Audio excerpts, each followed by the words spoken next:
Good afternoon. I'm Dr. Laurie McKenzie with ACOG Scientific Program Committee, and I'm here today with Dr. Michael Frumovitz, who's a GYN oncologist with MD Anderson Cancer Center. He has just presented the John Brewer Memorial Lecture regarding cervical cancer screening, and he's here with me today to go over some of the salient features regarding his lecture today. So Dr. Frumovitz, my understanding is you're a big advocate of HPV vaccination, as most of us are. And so can you talk to us today about some of the barriers in terms of vaccination? Why do you think the U.S. has such poor utilization of vaccination in comparison to some other countries? Well, in other countries, they've instigated a nationwide school vaccination program so that all girls 11 and 12 years old are getting vaccinated as part of their school entry. The U.S. has had a lot of difficulty instigating that. 24 states have tried to put such a program in, but for political and other reasons, it's been very, very hard to put that into play. And so what are these countries seeing, Dr. Frumovitz, in terms of the reduction in dysplasia rates for those countries that are having good utilization of vaccination? Yeah, a great example of that is Australia.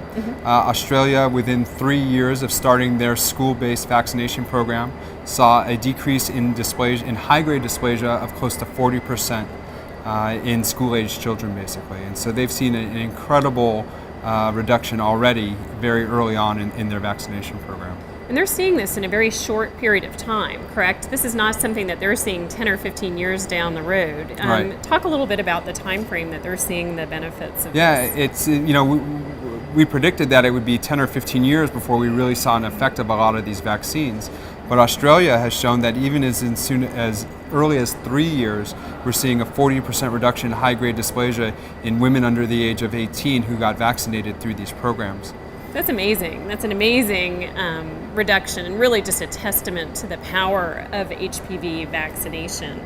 I understand you're also working with some developing countries, and there's some new methodologies or new techniques that you've instituted at your program in conjunction, in collaboration with some other programs in industry for some other methods of cervical cancer detection. Could you elaborate on that for us? Yeah, one of the great projects we have going on at MD Anderson right now is in collaboration with Rice University.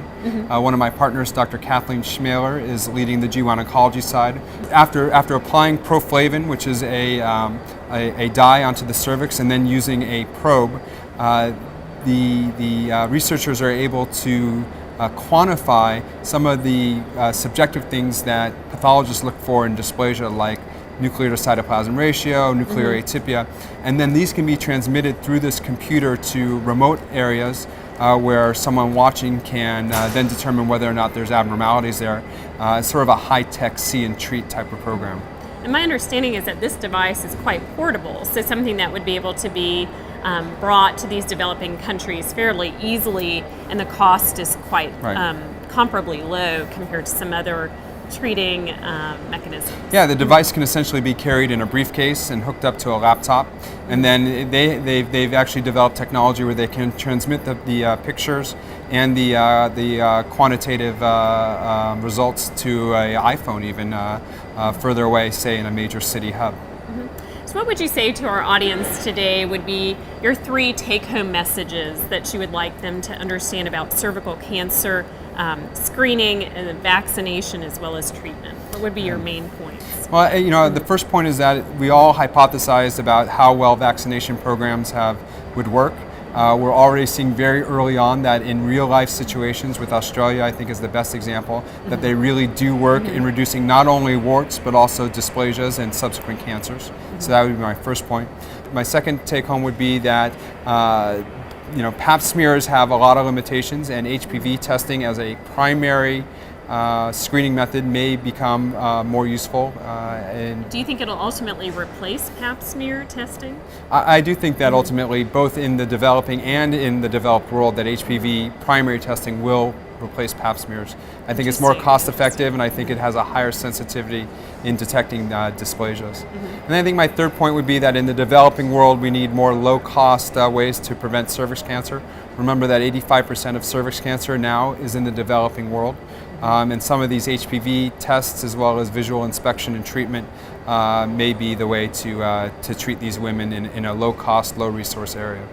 Outstanding. Well, thank you, Dr. Frumovitz. Thank for your you, Dr. time, McKenzie. And we really appreciate your educational outreach for us here at ACOG.